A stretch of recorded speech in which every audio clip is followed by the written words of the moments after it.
Hello everyone, today we are going to look the topic anatomy of eye, जिसमें कि sclera देखेंगे, limbus देखेंगे, ocular route of drug administration देखेंगे। तो firstly तो हम लोग इन नोट्स में जो जो पॉइंट्स है वो तो देखेंगे, प्लस जो कि पॉइंट एक्स्ट्रा है जो कि बुक में दिया हुआ है, ठीक है ना, जो कि इंपॉर्टेंट क्वेश्चन है उसको भी यहाँ पे मेंशन्ड है मेरे नोट्स में। और दैट भी मतलब कि उसमें जो भी नीट पीजी के लिए जो इंपॉर्टेंट आए ना, आईसीटी के लिए, एमबीबीएस प्रोफेशनल एग्जाम के लिए भी, that is all mentioned here. Okay, तो सबसे पहले स्किलरा। स्किलरा क्या होता है? That form the posterior part of the outermost layer. ये क्या बनाता है? जो आउटर मोस्ट लेयर हमारे आई का, उसका पोस्टीरियर पार्ट बनाता है। और कितने पार्ट को कवर करता है? Posterior 5/6 of the eye ball को कवर करता है, ठीक है ना। ये कैसा कलर का होता है? वाइट इन कलर होता है, और ये ओपेक होता है क्योंकि जो कोलेजन फिब्रिल्स होते हैं उनकी इरेगुलर थिकनिंग होता है, बंडलिंग होता है, जो कि प्रिवेंट करता है कि लाइट को पास करने, मतलब प्रिवेंट करता है light to pass through them, ठीक है। थिकेस्ट कहाँ पे होता है? Sclera thickest 1 mm around the optic nerve होता है। एंड द थिनेस्ट स्किलरा कहाँ पे मिलता है? That is the 0.3 mm, that is here, that is the posterior to the insertion of recti muscles, ठीक है। रेक्टाई मसल्स के इंसर्शन के पास में थिनेस्ट होता है। ओके, तो thinnest is posterior to the insertion of recti muscle and thickest is around the optic nerve. और sclero corneal junction जहाँ पे लिम्बस जिसको बोलते हैं, वहाँ पे कितना होता है? 0.83 नैनोमीटर, सॉरी MM होता है। कितना होता है? 0.83 mm होता है। ओके, आफ्टर दैट हम लोग लेयर्स ऑफ स्किलरा की बात करेंगे। तो जो स्किलरा की लेयर्स होता है उसमें सबसे पहले है क्या है? Episclera. क्या है episclera? That is the outermost part. क्या होता है? आउटर मोस्ट पार्ट होता है, और ये एक डेंसली वैस्कुलर लेयर होता है। क्या होता है? डेंसली वैस्कुलर लेयर होता है कि इसमें ब्लड सप्लाई बहुत डेंस होता है। और इसमें 2 ग्रुप ऑफ ब्लड वेसल्स होते हैं। क्या होते हैं? 2 ग्रुप्स ऑफ ब्लड वेसल होता है। एक होता है सुपरफिशियल ब्लड वेसल और एक होता है डीपर ब्लड वेसल। क्या क्या होता है? सुपरफिशियल ब्लड वेसल होता है और डीपर ब्लड वेसल होता है। और डीपर जो ब्लड वेसल होता है that is close to sclera proper, ठीक है ना। मतलब कि जैसे फर्स्ट लेयर अगर एपी स्किलरा है तो सेकंड लेयर क्या है? स्किलरा प्रोपर, जिसको बोलते हैं जो कि ए वास्कुलर लेयर है। और थर्ड में क्या है? Lamina fusca, that is the innermost layer. तो क्या क्या हो गया? Episclera is the outermost layer, उसके बाद स्किलरा प्रोपर हो गया जो कि ए वास्कुलर लेयर है। थर्ड में लैमिना फुस्का हो गया जो कि इनर मोस्ट लेयर है। अब जो एपी स्किलरा जो आउटर मोस्ट लेयर होता है वो क्या होता है? डेंसली वैस्कुलर लेयर होता है, क्योंकि इसमें 2 ग्रुप ऑफ ब्लड वेसल्स होता है। एक सुपरफिशियल ब्लड वेसल होता है और एक डीपर ब्लड वेसल होता है। डीपर ब्लड वेसल जो होता है वो कहाँ पे होता है? It is close to sclera proper. कहाँ पे होता है? स्किलरा प्रोपर के क्लोज में, बगल में होता है डीपर ब्लड वेसल। स्किलरा प्रॉपर जो होता है बेसिकली क्या होता है? That is the A vascular layer. क्या होता है? ए वैस्कुलर लेयर होता है। स्किलरा प्रॉपर क्या होता है? ए वैस्कुलर लेयर होता है। और लैमिना फुस्का जो होता है that is the innermost layer. क्या होता है? इनर मोस्ट लेयर होता है। ओके, आफ्टर दैट अब जैसे ही हमने देखा कि जो एपीएस स्किलरा जो कि of course densely vascular layer होता है, इसमें 2 ग्रुप ऑफ ब्लड वेसल होता है, सुपरफिशियल एंड डीपर। तो इस चीज़ से हमने 2 डिजीजेस यहाँ पे, मतलब यहाँ पे पता चलता है, that is the APS स्क्लेराइटिस and स्क्लेराइटिस। अगर एपीएस स्क्लेराइटिस की बात करेंगे तो इसमें क्या होगा? Inflammation of superficial APS scleral plexus, मतलब जो कि सबसे बाहर वाला लेयर है उसका अगर इन्फ्लेमेशन होगा तो सुपरफिशियल एपी स्क्लेरल प्लेक्सस हो गया होगा। और स्क्लेराइटिस में क्या होगा? That is the inflammation of deeper vascular plexus, ठीक है। जैसे अगर आप डायग्राम देखते हो तो देखो, ये जो स्किलरा है यहाँ पे ये क्या? एपिस्केलल आर्टरी एंड वेन है। This is the episcleral vein. अब इसी में सुपरफिशियल एंड डीप होगा, बट यू कैन लुक कि इस तरह से एपिस्केलरा जाता है, ठीक है, स्किलरा के ऊपर वाले पार्ट में। तो इसी में फिर क्या हो गया? एक हो गया episcleritis, that is inflammation of superficial episcleral plexus, और स्केलराइटिस मतलब क्या हो गया? Inflammation of deeper vascular plexus. After that फिर हम लोग कंटिन्यू कर रहे हैं। इधर एपिस्केलराइटिस था, इधर स्केलराइटिस था। तो एपिस्केलराइटिस में जिसमें inflammation of superficial episcleral plexus होता है, तो उसमें कैसा दिखता है हमारा eye? That is seen as reddish hue. कैसा दिखता है? रेडिस ह्यू दिखता है। And there we do vasoconstriction test. What we do? Vasoconstriction test हम लोग करते हैं। That is a 2.5% phenyl epinephrine, ठीक है। हम लोग 2.5% फिनाइल एपिनेफ्रिन का हम लोग आई ड्रॉप देते हैं।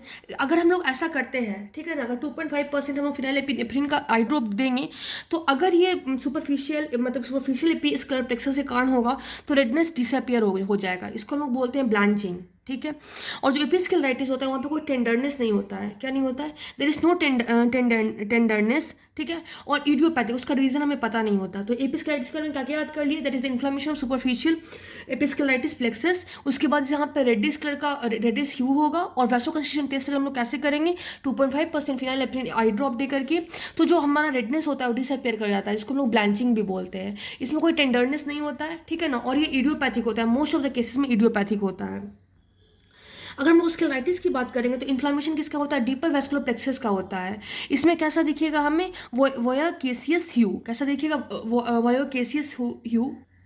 वोया केसियस मीन्स अगर आप देखो तो हम यहाँ पे मैं लिख देती हूँ, that is the bluish and purplish, ठीक है ना, उस तरह का आपको दिखेगा वो केसेस यू। ओके, अब इसमें अगर हम वैसो कंस्ट्रिक्शन टेस्ट करेंगे तो वैसो कंस्ट्रिक्शन टेस्ट करेंगे तो जो रेडनेस है, जो वो केसेस ह्यू है, वो डिसअपियर नहीं करता है, ठीक है ना। यहाँ पे कोई ब्लैंचिंग नहीं होता है, क्या नहीं होता है, देयर इज नो ब्लैंचिंग, और पेन और टेंडरनेस प्रेजेंट होता है। जैसे वहाँ पे हमने देखा कि कोई भी टेंडरनेस नहीं होगा, यहाँ पे फूला हुआ रहेगा, ऐसे पेन भी होगा और टेंडरनेस भी प्रेजेंट रहेगा। और ये कॉमनली किसका दिखता है, सिस्टमिक डिजीज के साथ दिखता है, जैसे कि रोमेटिक अर्थराइटिस हो गया। I will show you some pictures more also. Look, this are the some of the pictures of that is episcleritis, ठीक है। तो यहाँ पे अगर हम लोग नोट से मैच करते हैं तो आप समझ पाओगे कि यहाँ पे हाँ कोई मतलब कि यहाँ पे रेडनेस तो है ही, ठीक है। यहाँ पे टेंडरनेस नहीं है, कोई फूला हुआ आपको नहीं दिख रहा, टेंडरनेस नहीं है, ठीक है।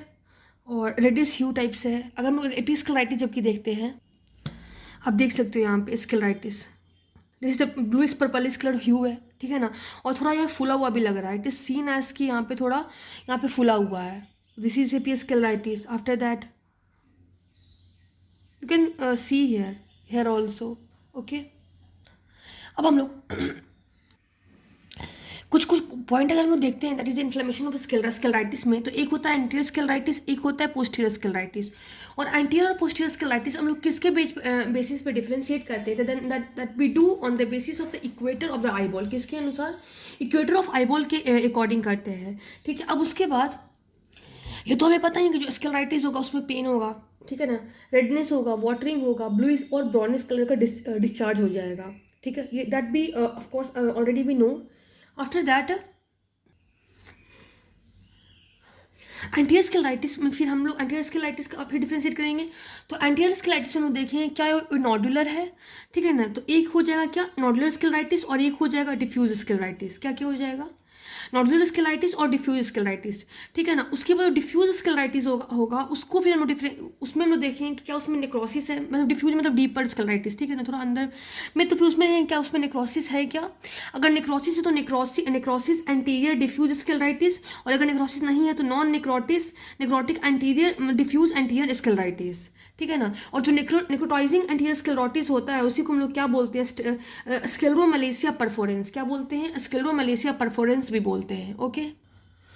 तो वो हमने थोड़ा देखा कि हाँ ठीक है, एंटीरियर स्क्लेराइटिस नॉडुल है कि नहीं, उसके बेस पे दो में डिवाइड किया, नॉडुलर स्क्लेराइटिस और डिफ्यूज स्क्लेराइटिस।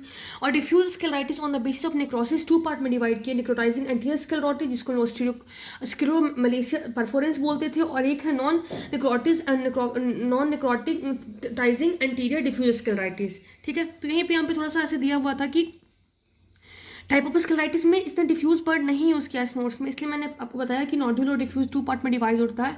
अब फिर उसके बाद फिर यहाँ पे डायरेक्टली इन्होंने ऐसे बता दिया कि that is the anterior non necrotizing और एंटीरियर नेक्रोटाइजिंग। उसके बाद जो नेक्रोटाइजिंग वाला है उसमें फिर हमने देखा कि ठीक है, anterior non necrotizing and necrotizing. अब फिर नेक्रोटाइजिंग वाले में फिर हमने बोला कि ठीक है कि उसमें एक तो विथ इन्फ्लामेशन के साथ होगा, एक विदाउट इन्फ्लामेशन के साथ होगा, ठीक है ना। तो जो विथ इन्फ्लामेशन के साथ होता है वो एसोसिएटेड किसके साथ रहता है, रोमेटिक अर्थराइटिस के साथ, ब्रेगनस ग्रैनुलोमेटोसिस के साथ एंड पॉली अर्थराइटिस नोडोसा के साथ। किसके साथ, एसोसिएटेड विथ रोमेटिक अर्थराइटिस के साथ, बर्गर्स ग्रैनुलोमेटोसिस के साथ और पॉली अर्थराइटिस नोडोसा के साथ। और जो विदाउट इन्फ्लामेशन है जिसको हम लोग स्क्लेरोमलेशिया परफोरेंस बोलते हैं, जैसे हमने बोला था कि एंटीरियर नेक्रोटाइजिंग जो कि डिफ्यूज वाले भी रहते हैं, तो उसमें अगर फिर हमने फर्दर क्लासीफाई किया कि अगर उसमें इन्फ्लामेशन नहीं है तो उसको स्क्लेरोमलेशिया परफोरेंस बोलते हैं, जिसको हम लोग क्या बोलते हैं, that is also called as white eye, ठीक है ना। मतलब कि लेट से डायग्नोज हो जाता है और इसका कॉम्प्लिकेशन इसलिए क्या होता है, that is the perforation of sclera. क्या हो जाता है बाद में, परफोरेशन ऑफ स्क्लेरा हो जाता है, ठीक है। This was about the anterior स्क्लेराइटिस, कुछ पार्ट हमने देखा। ना हम देखते हैं पोस्टीरियर स्क्लेराइटिस। अगर हम पोस्टीरियर स्क्लेराइटिस की बात करेंगे तो पोस्टीरियर स्क्लेराइटिस जो होता है वो बेसिकली उसको हम लोग कैसे दिखते हैं, that is seen through the ultrasound scan, B scan, ठीक है ना। बी स्कैन में हम लोग ब्लैक इमेजेस देखते हैं। तो like this we will see in the that is called as B scan में हम लोग ऐसा ही देखेंगे। तो बेसिकली इसमें जो हम लोग अल्ट्रासाउंड का जो वेवलेंथ यूज़ करते हैं 8 to 10 of H G use करते हैं, ठीक है ना। तो इसके कारण जो क्या होता है कि हम लोग नॉर्मली जो विट्रस हमें नॉर्मल दिखता है, ठीक है ना, उसके बाद हमें स्क्लेरा दिखना शुरू हो जाता है and we also see normal optic nerve also.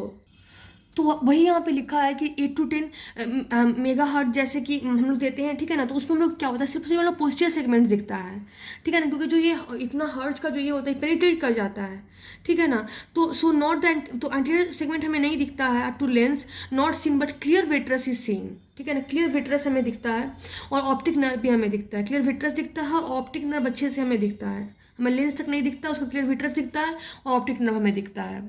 तो इससे हम लोग पोस्टीरियर स्क्लेराइटिस का पता कर सकते हैं। Now what is the difference between anterior स्क्लेराइटिस and posterior स्क्लेराइटिस की बात करेंगे तो एंटीरियर स्क्लेराइटिस में क्या है, रेडनेस प्रेजेंट होता है, ठीक है ना। पोस्टीरियर में प्रेजेंट हो भी सकता है, नहीं भी प्रेजेंट होता है। पेन दोनों में प्रेजेंट होता है, क्योंकि स्क्लेराइटिस में हम बोले हैं कि प्रेजेंट होगा ही पेन, ठीक है ना। उसके स्क्लेरल थिकनेस जो होता है दोनों में इंक्रीज हो जाता है। लेकिन जो एंटीरियर स्क्लेराइटिस है उसको हम लोग स्लिट लाइट से देख पाते हैं और पोस्टीरियर स्क्लेराइटिस में जो स्केलर थिकनेस है उसको हम लोग अल्ट्रासाउंड से देखेंगे, ठीक है।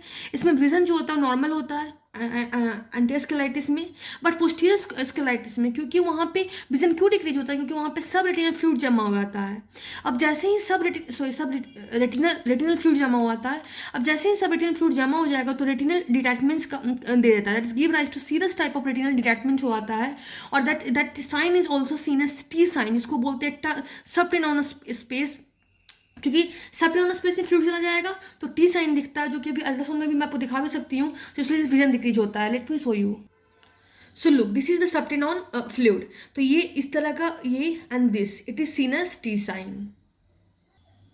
तो यही बोल रहा है कि हम लोग का इसमें विजन डिक्रीज हो जाएगा क्योंकि सब रेटिनल फ्लूइड जमा होता है, give rise to serious type of retinal detachment, जिसमें टी साइन इसको बोलते हैं सबटेनोनस स्पेस, इसमें विजन भी डिक्रीज हो जाता है।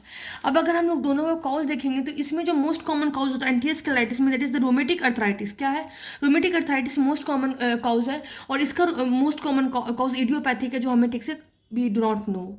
एंड इसमें ट्रीटमेंट ऑफ चॉइस जो होता है ओनली ओरल NSAID है, ठीक है ना। और चूंकि पोस्टीरियर स्क्लेराइटिस में क्या है, that is the treatment of choice is steroid है, that is a systemic steroid हम लोग देते हैं, okay.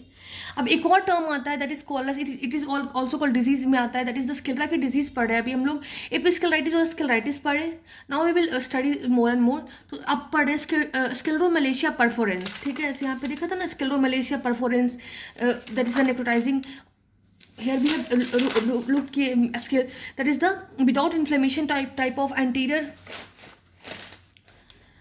without inflammation type of anterior necrotizing, that is called scleromalacia perforans। इसको लोग white eye भी बोलते हैं, perforation of sclera करवा देता है। तो here we are going to look more about that, okay. तो scleromalacia perforans that is the diffuse necrotizing anterior scleritis but without inflammation, ठीक है। ये हमने देखा डिफ्यूज, मैं यहाँ पे आपको आई वाज टेलिंग यू कि यहाँ पे दैट इज द डिफ्यूज होता है, ठीक है ना, डिफ्यूज होता है, निक्रोटाइजिंग होता है, और इसमें मैंने बोला था एक और वर्ड ऐड हो गया दैट इज नॉन इन्फ्लामेटरी, ठीक है। तो वही यहाँ पे लिख रखा है कि डिफ्यूज निक्रोटाइजिंग, ठीक है, diffuse necrotizing anterior scleritis but without inflammation, ठीक है। और इसको हम लोग क्या बोलते थे और इन्फ्लेमेशन वाले को ऑल्सो कॉल्ड एज वाइट आई। और इसका कॉम्प्लिकेशन क्या था कि ये परफोरेशन ऑफ स्क्लेरा भी करवा देता है, ठीक है। स्क्लेरा इतना थिन आउट हो जाता है कि that sclera building will be, मतलब कि पूरा जो स्क्लेरा है वो बल्ज कर जाता है यूविया की लाइनिंग से, ठीक है ना। बट उतना रेडनेस नहीं होता है, कोई भी रेडनेस नहीं होता है, कोई भी पेन नहीं है, क्योंकि कोई भी इन्फ्लामेशन नहीं हो रहा है ना, तो रेडनेस पेन नहीं होगा, ठीक है ना। परफोरेशन इज अनकॉमन, तो कॉम्प्लिकेशन में है। And that most common cause क्या, रोमेटिक अर्थराइटिस है, जो कि सीन होता है mostly in elderly female. I am going to show you a picture. Look, this is scleromalacia perforans, okay, diffuse necrotizing anterior scleritis but without inflammation. ना और भी diseases जो कि इस नोट्स में नहीं दिया हुआ, that I have written from the book and somewhere here there. तो अभी हमने ठीक है, अब हम लोग देखेंगे कि एक होता है that is called as blue sclera, that is the congenital abnormalities, ठीक है। तो क्या है, दैट इज ब्लू स्क्लेरा, जो कि एक तरह का यहाँ पे मैंने मेंशन नहीं किया, that is the congenital abnormalities होता है बेसिकली, ओके। तो स्क्लेरा जो होता है बेबीज में से ब्लू दिखता है, ठीक है ना, बट उसका जो इफेक्ट होता है वो एज के साथ रिड्यूस हो जाता है, ओके। तो इसमें से ब्लू स्केलरा दिख क्यों रहा है? तो ब्लू स्केलरा इसीलिए दिखता है क्योंकि जो हमारा स्केलरा होता है, ठीक है ना, जो कॉर्निया होता है वो बहुत थिन होता है, हिस्टोलॉजिकली बहुत थिन होता है। तो जो यूविया के पिगमेंट होता है वो साइन करता है थ्रू द थिन स्केलरा, और इसलिए हमें ब्लू कलर का दिखता है, ठीक है। तो sclera is blue not due to deposition but due to the thin sclera with problematic collagen through which you are seeing, मतलब अंडरलाइन हम यूवियल टिश्यूज देख रहे हैं क्योंकि उसमें कोलाजन होता है, ठीक है। And what is the cause of blue sclera? तो मोस्टली जो ये ब्लू स्केलरा जो डिजीज है वो बेसिकली ऑस्टियोजेनेसिस इम्परफेक्टा से, मतलब कि इम्परफेक्टा से कैरेक्टराइज होता है, और इसमें बहुत ज़्यादा बोन फ्रैक्चर्स भी होते हैं, ठीक है ना, बोन फ्रैक्चर्स भी होता है। तो वही इसमें सारे डिजीज ऐसे हैं, पैगेट्स डिजीज। उसके बाद क्या है, स्यूडोजैंथोमा इलास्टिकस। क्या है? स्यूडोजैंथोमा इलास्टिकस। ऑस्ट्रोजेनेसिस मैंने इम्परफेक्टा बताया अभी, मोस्ट कॉमन कॉज होता है जो कि कॉन्जेनिटल ग्लूकोमा, जिसको बोलते हैं बुप्थेल्मोस, वो भी होता है। इहलर डैनलॉस सिंड्रोम्स, मार्फिन सिंड्रोम, ठीक है ना, नेब्यूस ऑफ ओटा, ठीक है ना, जिसको हम लोग बोलते हैं hamartoma of hyperproliferation of पेलेनोसाइटिन lamina fusca. Then big eye, इसको बोलते हैं पैथोलॉजिकल मायोपिया भी होता है, ठीक है ना। स्क्लेराइटिस, इसको बोलते हैं स्क्लेरोमलेशिया परफोरेंस। इसका एक ट्रिक है, दैट इज द पोकीमैन BS, मतलब पोकीमैन जो है उसका ब्लू स्केल रहा है।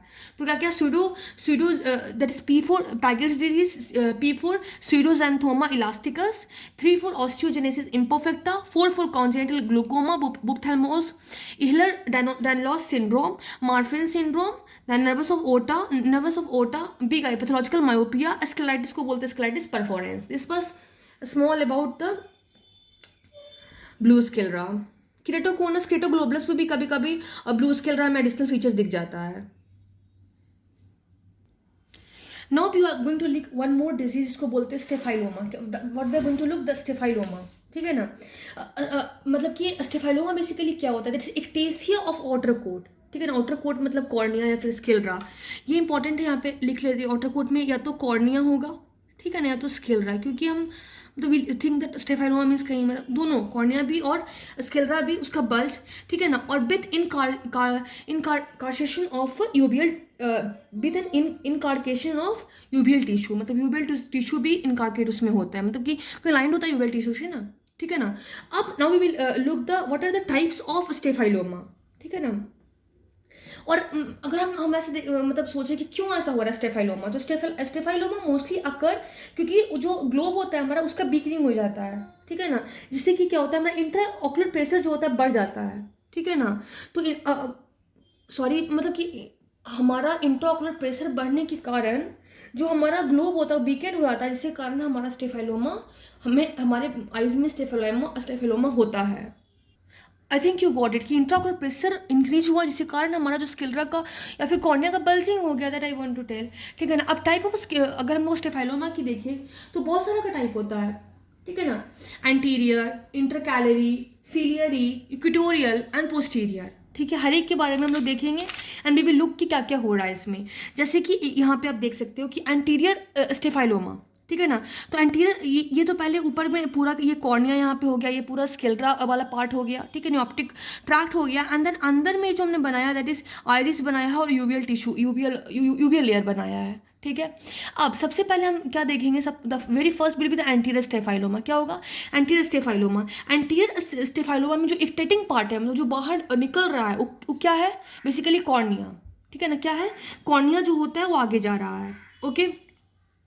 उसके बाद अगर हम लोग सीलियरी स्टेफाइलोमा की बात करेंगे तो इसमें जो नहीं, उसके सीलियरी उसके पहले भी एक आता है, दैट इज मतलब एंटीरियर के बाद एक और, सेकंड में इंटरकैलरी में क्या होगा, जो लिम्बस हमारा है, जो जोन ऑफ लिम्बस जो है हमारा, ठीक है ना, विद इन लिम्बस जो है स्केलोकोलन जंक्शन वो बाहर निकलता है, वो एक्टेट करता है, ठीक है।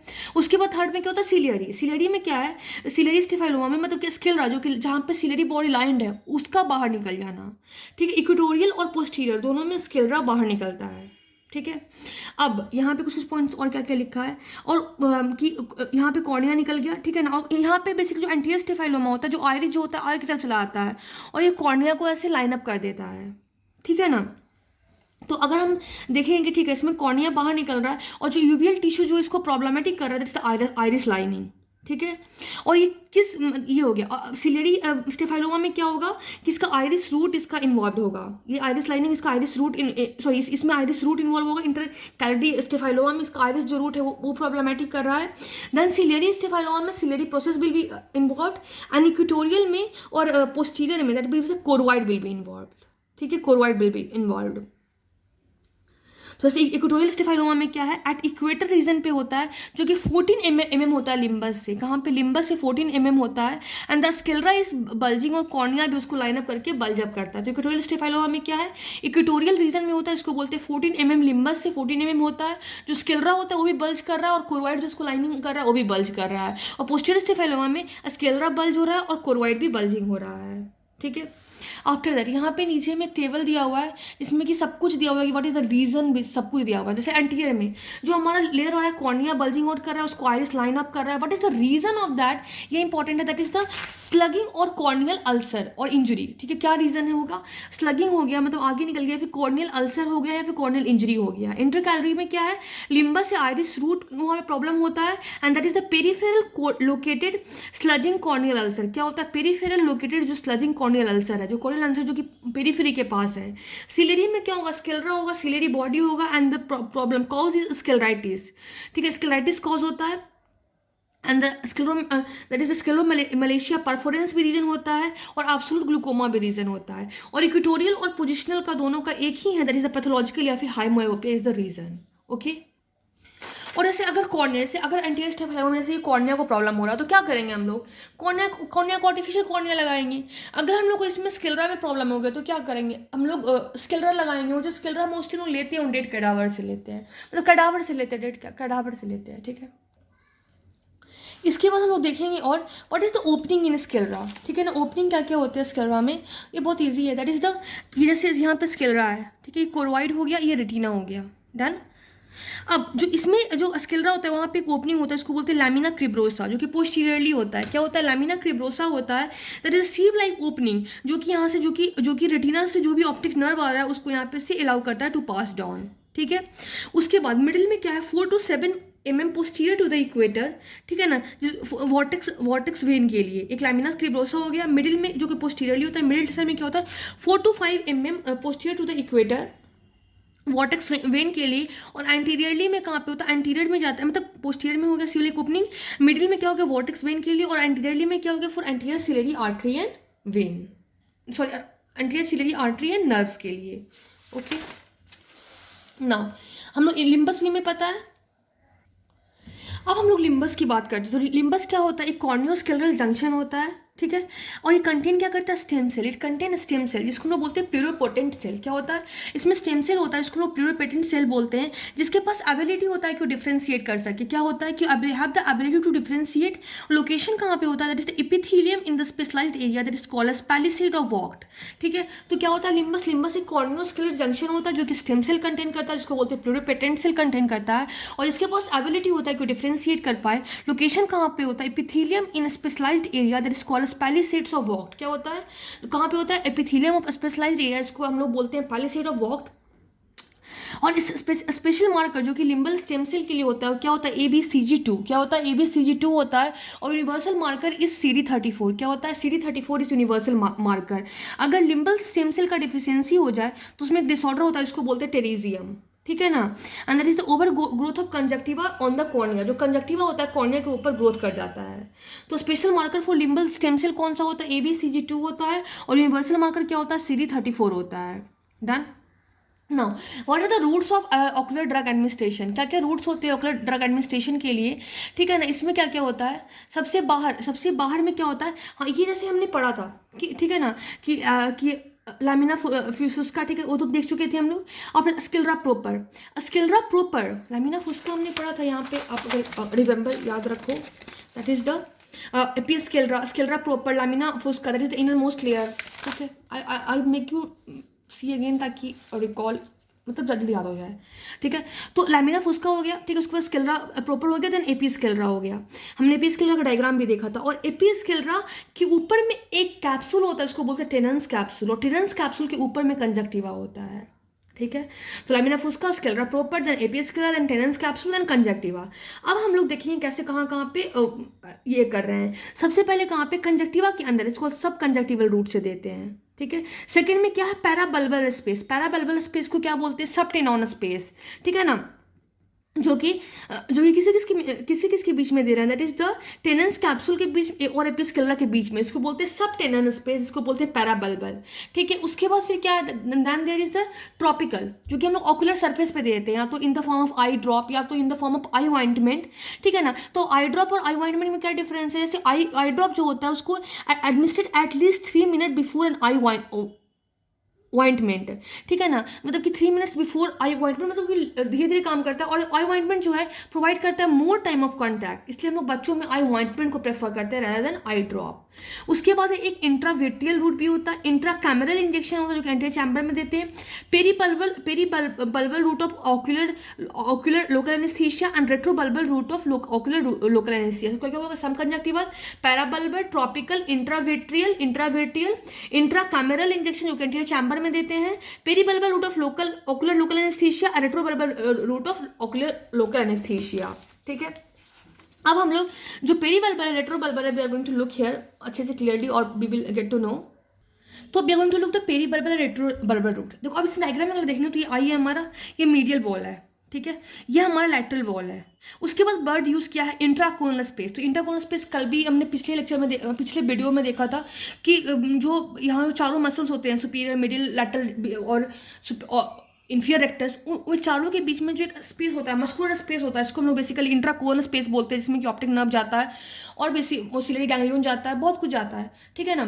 सो ऑप्टिक फैट्स होते हैं, लिम्फेटिक्स होते हैं, ठीक है ना। तो that is the intraconal space. अब जब मसल के जो बाहर में है दैट इज कॉल्ड एक्स्ट्राकोनल स्पेस।